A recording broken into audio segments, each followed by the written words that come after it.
Welcome to the 359. I'm Joni Salzman. David Katzmeyer. After Amazon first launched its original Echo smart speaker in 2014, it was a hit, and it ushered in a new era of voice computing. But Amazon has always kept its speakers in a sweet spot, the low end. But a new report this week says Amazon may release a high-end amp, receiver, and subwoofer. David, can Amazon do high-end audio? I mean, I think Amazon's opportunity is not necessarily high-end. Like, okay, so it's an amplifier, it's a AV receiver. You can't build one of those things for $99. I mean, you can. I mean, maybe somebody has. But, you know, if Amazon's going to do this product right, you know, it's going to have HDMI switching. It's going to be able to amplify 5.1 speakers. It's going to have the ability to be the hub of your, you know, entertainment system, not just like a soundbar or something like that. So I think it's going to be like $299 for an AV receiver with Alexa built in. That would be a pretty sweet spot. You know, again, this is all conjecture. We wrote an article kind of riffing on this stuff. Another cool thing I think would be if they integrated the Fire TV Cube. Yeah. Which was a product that I really liked. It's basically a little Alexa speaker that can control all your AV gear by using infrared emitters and IR codes and all this stuff. So it's kind of like a glorified universal remote you can talk to. Build that into the AV receiver.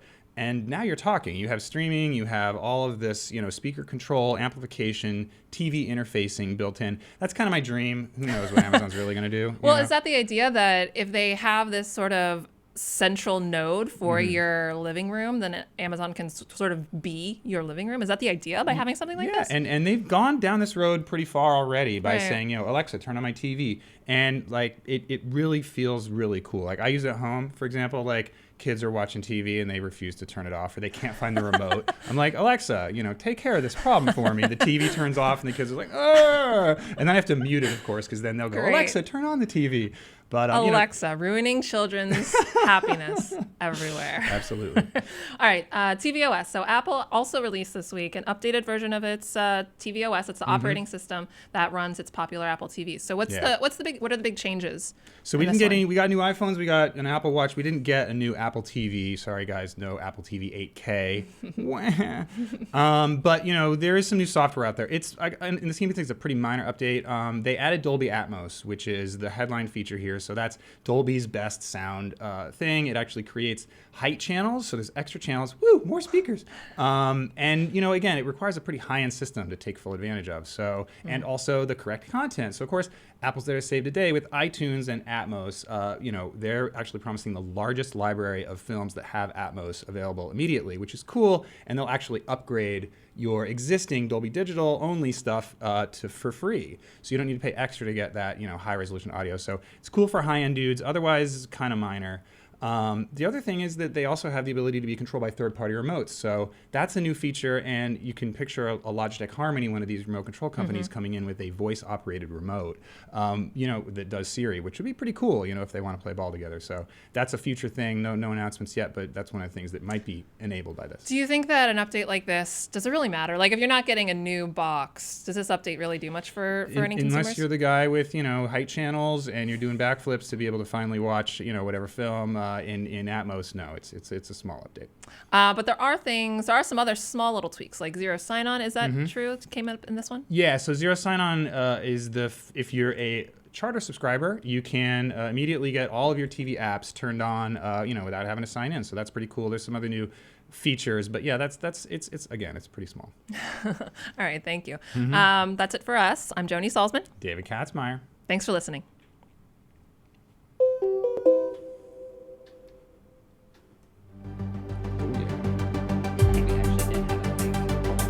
You know what we did? We hit that 359 thing with DVD set perfect. I feel like it was smooth.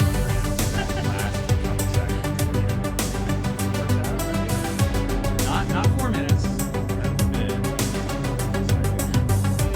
All right, thanks everybody for joining us for the recording of the audio podcast that we'll publish later today. You can get links to subscribe to that in the description down below. Right now, it's time for me to go digging through the cesspool that is the chat. I kid, we love you. You send in great comments and questions, and we keep the conversation going.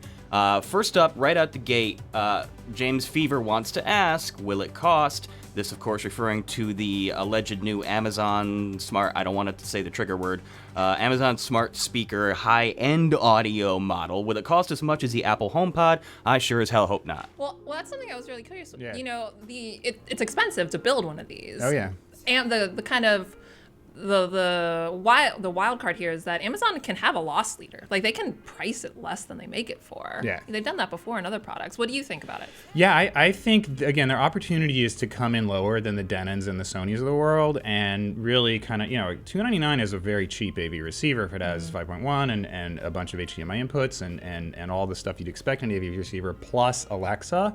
Maybe they'll go a little bit higher than that. I can't see them really building something decent for lower than that. There's also the amp, which we didn't really touch on in the podcast. An amplifier basically, to me, means like a 2-channel thing. Yeah. So Sonos, which is in this game as well, those guys just released their own amp, which they've had for years, and it's always been really expensive, and it's still $600. Yeah. And so if Amazon come in and undercut that, again, a BYO speaker, a little box that entertainment guys love, and that has Alexa and allows you to do all the fun stuff that it already does. Sorry, guys. ALEXA, as we say at home, or the A word, the scarlet letter. What do we say instead? But anyway, that that's a cool product. And there's the subwoofer. What's a subwoofer from Amazon going to be? It's like a thing that talks really deep. Right. Like, hey Alexa, I can't do that. My Wi-Fi is disconnected. Like, I don't know what it's going to do. But yeah, it's a subwoofer. So who knows? And I'm not familiar with the market for you. Like, what kind of market does Amazon really have to look towards with these kind of products? Well, I'll tell you the general trend. We review a lot of home audio products at CNET. The general trend has been away from AV receivers and separate boxes toward speakers, not necessarily Echo speakers at a $9 price point, but integrated sound bars are really the thing. Right. So, and of course, there's already Alexa-enabled sound bars out there. We mentioned Sonos; they have one at $399, or the Sonos Beam. And then there's also a cheaper product called the Polk Command Bar, which is a big soundbar made by Polk, well-known audio brand, and it has like a dot, like kind of embedded in the middle of it. It's a weird, a Franken product, but that's another thing that you can talk to that gives you good audio. Right. So it's a small market, I think, I would say, for the amp and the receiver. Yeah. Unless they do something really cool, which who knows? They're Amazon, they can. Yeah. Yeah. They have a lot of money to throw at it. Do you have other questions? Oh, plenty, yeah. Okay. Let's take another one guys. from James I was going to keep Fever. going, but let's, yeah. From James, is Amazon making, or Amazon is supposed to be making 8+ voice assistant integrated products by the end of 2018. Is this one of them, or is this a complete red herring here? Yeah, so you're talking about that leak, the CNBC report, and 8+ was in there. Among the products that I don't care as much about, but other people do, is a microwave with Alexa, and what was it, a car gadget, they said, an unspecified car gadget. Yeah. So we'll see. And we do expect, we've already written extensively about this, but we do expect a new Amazon Show, Echo Show, which is their thing with a screen on it. Yeah. And what else? New Dot, I think, is in the offing. They have so many products. I mean, there's already 11 Alexa-powered gadgets, period. Wow, I did not know that. In the line. So all they have to do, I mean, like, that gives them plenty of opportunity to update any one of them. Wall, does it stick? Wall, does That's kind of what it feels like with an amp and a receiver and a subwoofer and a microwave and a car gadget. Right. Just might as well just, what's next? My shoes have Alexa in them. Smart shoes. Yeah, maybe I can get that to happen. Walk fast. Right. Don't trip. Don't trip. If you do trip, though, you have the Apple Watch to be like, oh, I'm tripping. Oh, that's right. We forgot about that. It falls and it tells you whether you which is a very good feature, I think, for safety for our older listeners. If you fall over and, you have an Apple Watch Series 4 on, it will alert the authorities if there's a long period of time when you're, not responsive. Yeah. So that's actually pretty good for I think that's great, but I will admit that my knee-jerk reaction when I saw it was like, do I really need a device to tell me if I fell? I'm pretty aware that I fell. You will in a couple years, BVG. That's how it going works. back on to what we were talking about with Amazon, Mark Dibble wants us to expand and wonders if Amazon and their voice assistant is going to be starting to make a stronger move. Is this the next step for them, is to move into the automotive industry? I mean, the automotive industry is interesting, especially with audio, because the vast majority of listening, especially traditionally, has always been in the car. I mean, that's like, and then because car replacement cycles are so wide because the development cycle of a car is so much longer than a smaller device. It's been one of those sort of very difficult areas to break through with technology. Also, like how long has it taken to get connectivity in cars? Well, I think that's really the issue is, when you're driving around in your car, you don't necessarily have perfect reception for Wi-Fi, which, an Alexa requires. You can't even have your home Wi-Fi go down and have it work. So, once you get past that hurdle of, 4G in the car, then, you're in a really good spot. And I think that is, one of the more promising products that has a real use case. I mean, there are ways to get Alexa in the car today, but for Amazon to come forward and say, here's how we're really putting this thing in a gadget with a cigarette lighter adapter or whatever, and maybe some kind of cellular connection, that would be pretty cool. Yeah. Quickly, to the Prime Mobile. Louis Furman points out that Bose already came out with a smart speaker that has voice assistant in it. That's the Bose 500. James and Matthew were both wondering if Amazon is going to try to develop their own sound bar. I'm curious about that too. Yeah, it makes so sense. like everybody says, there are a crap ton, metric crap ton of speaker partners out there for Alexa, and one of the things. Sorry for the so once Amazon, gets these things, they usually start with their third-party, developers, and then they progress to, hey, we're going to make this ourselves. And sometimes if you're a Bose or a Sonos, you're like, I wish you wouldn't do that, Amazon. But then Amazon comes out with a thing that's cheaper and just as good, that sells massive amounts because they put it on the front of their webpage. So maybe that's going to happen with these smart speakers. If you're a Bose or a Sonos, you might not have as much to worry about. If you're a Polk and somebody that's a little lesser known brand that doesn't charge as much, you're in a different market, then maybe you're kind of quaking in your boots about what's going to happen here. But we'll see. I mean, again, I think there's room for a lot of this stuff. People's appetite for, far-field smart stuff in their home seems to be, pretty ravenous right now. So, we'll see. I don't know. Yeah. Could Amazon's unnamed voice assistant ever work off 4G or 5G? I don't know. Yeah. Kind of why surprised they not? haven't made that attempt already. That seems like 101 kind of thing. Yeah, I again, going back to the car, that's the best use case. I mean, there's no point in building, especially if you're Amazon and you're building to a price point, putting that in the home. But yeah, if you're talking about something portable, the tap speaker comes to mind, which was basically a portable little guy that you could bring out to your backyard if you had enough Wi-Fi and get that to work. So, I think that's, again, it costs money to put a cellular antenna in. It costs even more to pay the fee or whatever it is, to get that activated. So, yeah, absolutely technically possible. And I wouldn't be surprised if, at some point Amazon came out with that. Timothy Dew says, Cats, why is there no love for the DTS MAHD? I have no idea what you're talking about. Oh, is that is that master audio? I don't know what he's talking about. I literally don't. Maybe you could expand a little bit, but it is the master audio. Okay, the lossless codec from DTS proper. Yeah, that's been out for a while. I love it as much as any other 5.1 channel surround sound lossless codec. But yeah, when you probably talk about Apple TV and the fact that it has Atmos, DTS-X is their atmospheric equivalent. From what I understand, that doesn't really stream all that well. So DTS-X is the high-end equivalent of Dolby Atmos from DTS, which is Dolby's main competitor in the surround sound space for codecs. And DTS-X is available on 4K Blu-rays right now, but I haven't heard of it being available to stream from anybody. Maybe correct me if I'm wrong. So, Apple's obviously chasing the thing that is the most important in the marketplace right now, which is unquestionably Atmos. DTS-X has a late start on that. So maybe they'll catch up, and you can always add another audio codec with software, maybe. So what is the industry response going to be to Amazon releasing higher-end speakers? You think Google's going to jump back into the fray? How hard is Apple going to slam on their quality of the HomePod and their whole audio fidelity I'd be campaign? surprised if Apple went in the direction of an amp and a receiver and a subwoofer, because they're all about, their thing is making it all in one and making it easy and making it beautiful. And the idea of these products is that you are an aficionado, you can cobble together exactly what you want and not what Apple tells you is the best way to have it combined. Yeah, you can buy your own speakers, and and that's a pain in the butt. I mean, you think it's hard to wire, a soundbar. Imagine 5.1 speakers with their double wires going across your room, and it's a nightmare. What about Google, though? What would you imagine? Do you think they would go in that direction? No, it's same thing. I mean, Yeah. especially with Google, like they have the Google Max, which is their equivalent of the HomePod. It's a $400, smart speaker.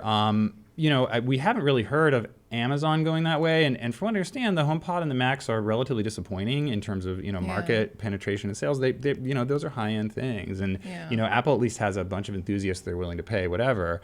Google can't really say that, Yeah. So...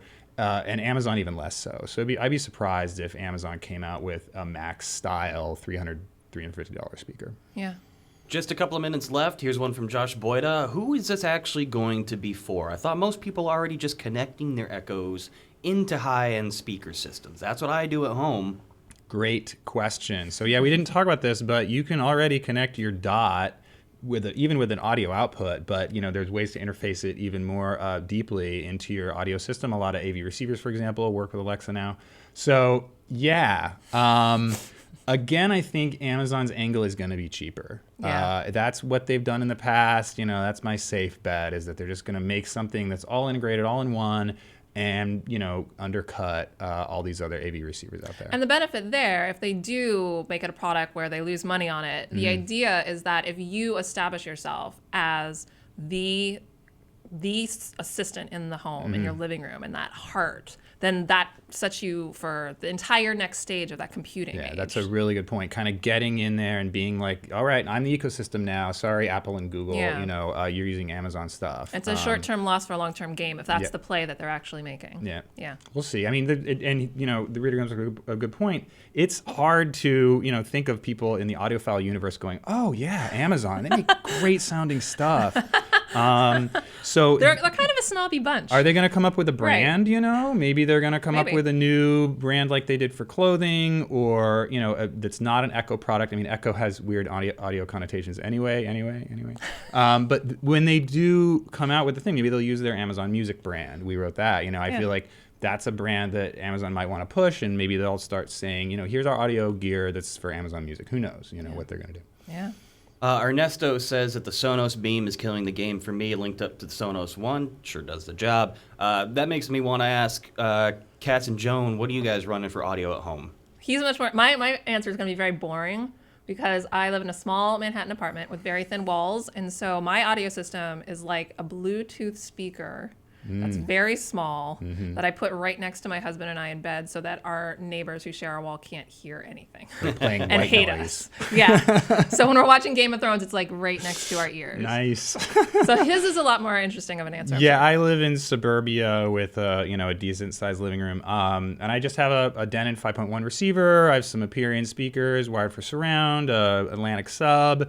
Everything's controlled with a Logitech Harmony, which is a little bit old school, but again, I have.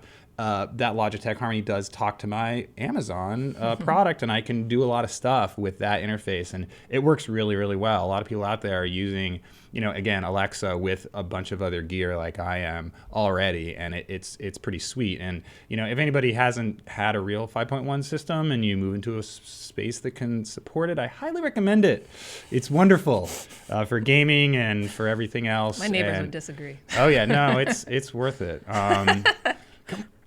Come out to the suburbs at some point. We'll learn you.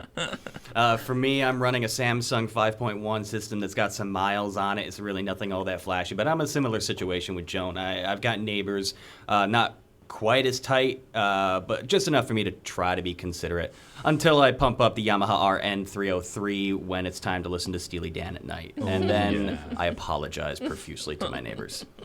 We are just about out of time. Ernesto goes on from his prior comment to say, I want Google Assistant on Sonos One and Beam. Sonos has been saying they'll update since January. Still hasn't released anything. Yep. We got some Google fans in there. We got some Amazon fans in there. No one's bringing up Bixby, though. Shocker. No love. No love for Bixby? Is that Apple's product? Whose product is that? Well, no. Bixby and Siri are both sort of in their own little corner of the party where nobody actually wants to talk to them. Yeah, that's just weird. I picture he's got like a top hat and like a, I don't know, ascot or something. I picture bow tie and suspenders. Right. He's and like pants that go up too high. Showing his ankles. Poor Bixby. Poor Bixby. Eventually somebody will be his friend, just out of pity. I think that's what Siri's doing. Siri is his friend at the party out of pity. She's really nice. She's all right. Yeah. Okay. Anyway. Is that it? Yeah, we're at the end of the show. Before we go, closing thoughts. Where is the next place that Amazon's voice assistant is going to infiltrate? Ooh. We got microwaves, we got TVs, we got speakers. Maybe shoes. Yeah, hopefully not the bathroom. That's a little weird. Alexa flush, we Alexa don't want that. dishwashers. There you go. Don't forget to wash your kitchen. Prime hands in your Prime sink. Yeah, But there isn't a lot in the kitchen, right, for Alexa? Yeah, that's everybody. Well, I mean, they don't. The show. Yeah, they don't do microwaves yet, so I really hope that happens. Alexa, And as we cook talked my about, popcorn. automotive is yeah. a big, wide open field for anyone to want to It's going to be make everywhere. a name for themselves. Yeah. Where won't it be is the real question. Hopefully the bathroom. All right, take one last sip of your Prime soda. It's time to say Prime bye. Thanks, everybody, for joining us on the 359 podcast. We'll be back tomorrow, and hopefully maybe we'll talk about that new PlayStation that we missed the boat on. Ooh, Prime bye. Yeah, Prime bye. Prime bye. Okay. Joan, you want to take us on out? Yeah. In the meantime, the 359 is available on iTunes, TuneIn, Stitcher, Feedburner, Google Play Music, Google Podcasts, the Amazon Echo, and of course, CNET.com. Take care, folks. We'll see you tomorrow. See you tomorrow.